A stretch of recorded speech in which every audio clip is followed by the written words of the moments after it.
Subscribe कीजिए ज्ञान okay channel को और गवर्नमेंट जॉब्स, गवर्नमेंट स्कीम और रिजल्ट से रिलेटेड अपडेट का नोटिफिकेशन पाएँ सबसे पहले और सबसे तेज़। हेलो दोस्तों, स्वागत है आप सभी का हमारे चैनल ज्ञान ओके में। दोस्तों, जैसे कि आप सभी को मालूम है, केंद्रीय विद्यालय समिति के द्वारा कक्षा 1 के लिए जो एडमिशन होने हैं उसका नोटिस जारी कर दिया गया है और साथ ही शेड्यूल भी जारी कर दिया गया है। 20/7/2020 से आप ऑनलाइन रजिस्ट्रेशन कर सकते हैं। ऑनलाइन रजिस्ट्रेशन करने के लिए इस साल जो है नई वेबसाइट बनाई गई है। उस वेबसाइट के माध्यम से साथ ही केंद्रीय विद्यालय समिति की तरफ से एक मोबाइल ऐप भी लॉन्च किया गया है। उस ऐप के माध्यम से भी आप ऑनलाइन रजिस्ट्रेशन कर सकते हैं और आवेदन फॉर्म भर सकते हैं। तो दोस्तों, कक्षा 1 के एडमिशन को लेके आपके कुछ सवाल हैं, उन सवालों का जवाब मैं आज इस वीडियो में देने वाला हूं।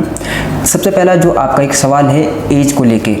दोस्तों, आपको एज को लेके जो कन्फ्यूजन है उसको मैं पहले ही आपको क्लियर कर दूं कि अगर आपके बच्चे की जो एज है 31 मार्च 2020 को 5 साल पूरे हो रही है, यानी कि आपके जो बच्चे की जो एज है वो 31 मार्च तक अगर 5 वर्ष पूरा कर लेता है, 31 मार्च से पहले भी अगर 5 वर्ष पूरा कर लेता है तो भी चलेगा।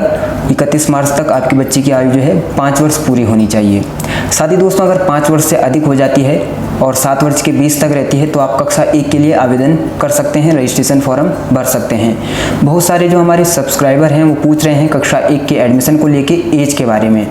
तो दोस्तों, 31 मार्च अगर आपके बच्चे की आयु हो रही है 5 वर्ष की 31 मार्च को, तो आप अप्लाई कर सकते हैं। साथ ही दोस्तों, केंद्रीय विद्यालय समिति ने अपने जो गाइडलाइन के जिनका नोटिफिकेशन आया है उसमें इन्होंने एज को लेके बताया है कि 31 मार्च जो आयु होनी चाहिए, जो डेडलाइन है वो आयु पूरी होनी चाहिए आपकी 31 मार्च को आपके बच्चे की। लेकिन अगर किसी बच्चे की जो डेट ऑफ बर्थ अगर 1 अप्रैल को अगर उसकी आयु 5 वर्ष की हो रही है तो वो भी अप्लाई कर सकता है। यानी कि 1 अप्रैल अगर आपके बच्चे की जो एज है वो 5 वर्ष पूरा हो रहा है तो आप अप्लाई उसके लिए कर सकते हैं। इसी तरह दोस्तों, दूसरा जो आपका क्वेश्चन है, जो कोटा होता है SC ST OBC का जो इस बार किया गया है, उस कोटे में सीटों के बारे में आपका क्वेश्चन है कि कितनी सीटों पे SC का या ST का और OBC का एडमिशन होगा और सीटों का बंटवारा कैसे होता है। तो दोस्तों, जो केंद्रीय विद्यालय समिति में प्रत्येक कक्षा के लिए जो छात्र होते हैं 40 छात्र लिए जाते हैं और 40 में से SC ST और OBC के लिए जो आरक्षण जो निर्धारित किया गया है वो आप गाइडलाइन में देख सकते हैं और गाइडलाइन के हिसाब से ही मैं भी आपको इस वीडियो में बताने वाला हूं। तो दोस्तों, केंद्रीय विद्यालय समिति की तरफ से जो गाइडलाइन जारी की गई है उसके हिसाब से RTE के बच्चों के लिए 25% सीटें आरक्षित होती हैं, यानी कि 10 सीटें 40 में से 10 सीटें आरक्षित होंगी उनके लिए। SC कैटेगरी के लिए 15% सीटें यानी कि 6 सीटें आरक्षित होंगी और ST के लिए 7.5 सीटें यानी 3 सीटें आरक्षित होंगी। OBC के लिए 27% सीटें जो हैं रिजर्व रखी जाएंगी, जिसमें से 11 सीटें उनकी बनती है। तो इस तरह से दोस्तों 10 सीट RTE वालों के लिए, SC के लिए 6 सीट और ST के लिए 3 सीट और OBC के लिए 11 सीट पे एडमिशन दिए जाएंगे। इन कैटेगरी के बच्चों को इनके लिए सीटें रिजर्व रखी जाएंगी। इन सीटों पे किसी भी सामान्य वर्ग के छात्र को एडमिशन नहीं दिया जाएगा। अगर ये सीटें खाली रह जाती हैं तो इन्हीं में से जो है फिर सीटें भरी जाएंगी। इसमें से दोस्तों ध्यान रखने वाली बात यह है कि जो 27% सीटें जो OBC के लिए, जो OBC NCL के लिए जो रिजर्व रखी गई हैं, अगर उन सीटों पे एडमिशन नहीं होता है, वो सीटें अगर रिक्त रह जाती हैं तो इन सीटों पे ST और SC के जो कैटेगरी के जो छात्र होंगे उनका भी एडमिशन नहीं हो पाएगा। लेकिन SC ST की अगर खाली रह जाती हैं कोई सीटें तो उनमें से इन सीटों पे भरा जा सकता है। इसके सिवाय दोस्तों, बहुत सारे जो गार्जियन हैं वो पूछ रहे हैं कि कक्षा 2 से आगे की जो कक्षाएं हैं, आगे की जो क्लासें हैं, उनके लिए आवेदन फॉर्म कैसे भरे जाएंगे।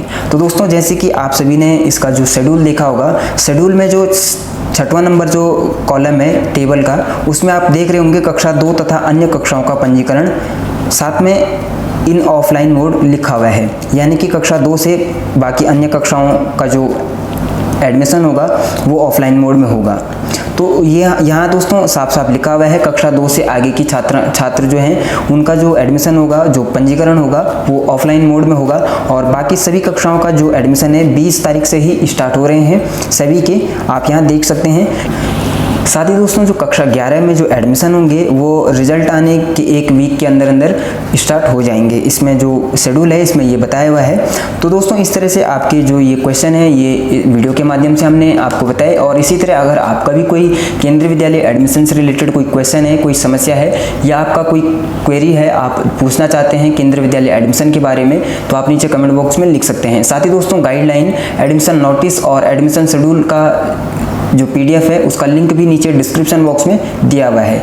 अब दोस्तों जाते जाते इस वीडियो में आपको बता दें कि जो इस बार जो एडमिशन के लिए जो वेबसाइट जो बनाई गई है kvsonlineadmission.kvs.gov.in ये वेबसाइट बनाई गई है। इसके माध्यम से आप ऑनलाइन आवेदन करेंगे और ये जो वेबसाइट है ये एडमिशन के दिन से ही ये लाइव कर दी जाएगी। तो दोस्तों इस वेबसाइट का लिंक भी मैंने नीचे डिस्क्रिप्शन बॉक्स में दिया हुआ है, वहाँ से आप इस वेबसाइट को देख सकते हैं। अभी ये वेबसाइट जो है लाइव नहीं है तो अभी ये खुलेगी नहीं। दोस्तों इसी तरह केंद्रीय विद्यालय संगठन से रिलेटेड लेटेस्ट अपडेट की जानकारी पाने के लिए आप हमारे साथ बने रहें। हमारे चैनल को लाइक, शेयर और सब्सक्राइब करें और बेल आइकन को दबाना बिल्कुल ना भूलिएगा। तो दोस्तों मिलते हैं फिर इसी तरह की एक नई जानकारी के साथ, तब तक के लिए धन्यवाद।